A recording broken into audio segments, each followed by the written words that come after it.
Mixed martial arts fight review from Gladiator Challenge 6, Aaron Brink versus Frank Blessing. Brink, 6'3", 245 pounds in his 14th professional fight,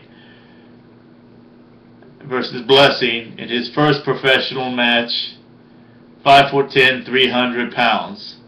Both people are stand-up fighters for the most part, or prefer to stand and punch to the face and head.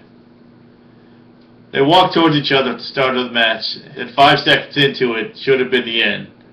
Blessing lands a right hook into the side of the head or side of the face, knocks his opponent down, and it was such a decisive knockdown, he should have been declared the winner by referee Larry Landless.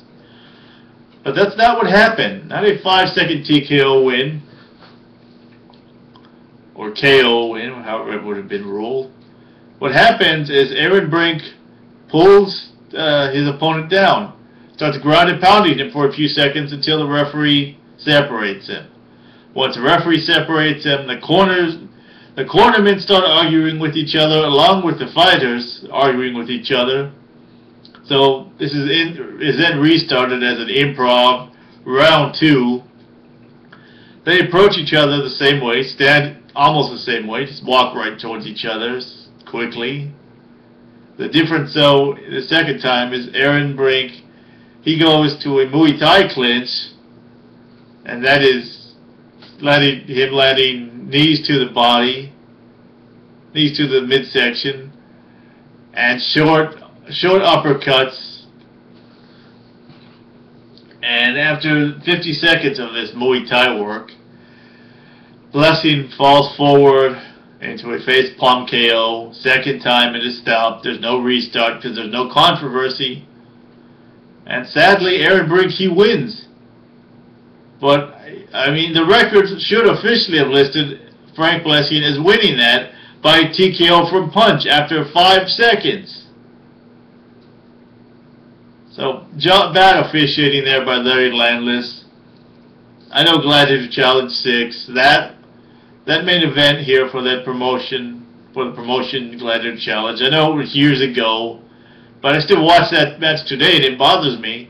Because of bad officiating, Frank Blessing did not compete again, and I would have liked to have seen him compete against other people in any promotion.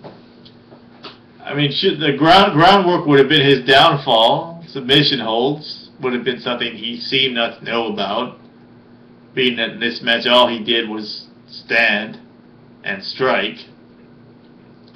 But if you give him the right matchmaking, he gets other people with a similar style. Frank Blessing versus Bobby Hoffman. That could have been decent. I think Bobby Hoffman would have ultimately won it, but I would have liked to have seen the match. Or Blessing versus Ioka Teanu, another 300-pound individual, a hard-punching Samoan. I know against Bob Sapp, it would have turned out bad there. I underrate Bob Sapp at times, but the Bob Sapp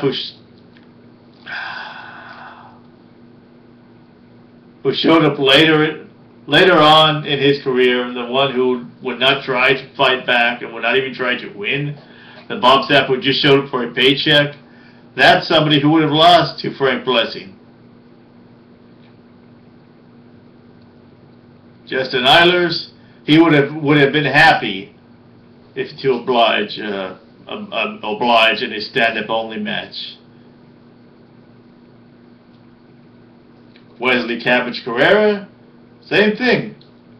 So yeah, Frank Blessing against either of these people I just previously mentioned, those would have been matches I would have paid to see. Sure, it's not well-rounded mixed martial arts, but in today's UFC, supposedly the biggest organization in the world, it is run like a kickboxing match.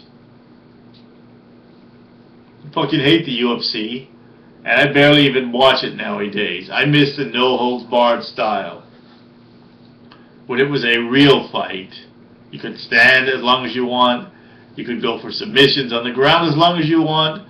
You could out-wrestle someone and go to the ground as long as you want. Gladiator Challenge, while still mixed martial arts, it'll seem like more of a real fight than the UFC is.